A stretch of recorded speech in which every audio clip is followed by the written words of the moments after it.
Hello friends, তো আজকে actually এসছি আমি একটা ছোট একটা জিনিস বলার জন্য। আজকে আমার ক্লিনিকে একটা 13 মাসের বেবি এসেছিলো। তো মা বলছিল যে ওনার যে 13 মাসের বেবিটা, ওর দাঁত আর জিভটা লাস্ট কিছুদিন ধরে কালো হয়ে গেছে, ব্ল্যাক স্টেন পড়ে গেছে। অ্যাকচুয়ালি ওই বেবিটা লাস্ট 3 থেকে 4 মাস ধরে আয়রন থেরাপি নিচ্ছে in the form of drop. তো আমি ওই সমস্ত প্যারেন্টসের জন্য ভিডিওটা করছি যারা ওদের বাচ্চাদেরকে আয়রন থেরাপি দিচ্ছেন লিকুইড ফর্মে।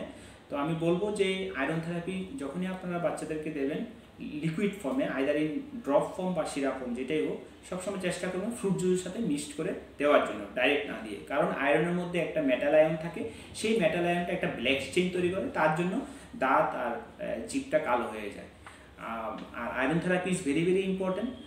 আমরা নর্মালি প্রিমিচুর বাচ্চাদেরকে 1.5 থেকে 2 মাসের থেকেই আমরা শুরু করে দিই আয়রন থেরাপি, আর টার্ম বাচ্চাদেরকে নর্মালি 5 থেকে 6 মাস পরেই আমরা শুরু করি। কারণ আমাদের কান্ট্রিতে 5টা বাচ্চার মধ্যে 3টা থেকে 4টা বাচ্চায় আয়রন ডিফিসিয়েন্সি বা নিউট্রিশনাল এনিমিয়া আমরা বলি, এটা থাকে। তার জন্য iron therapy is very very important.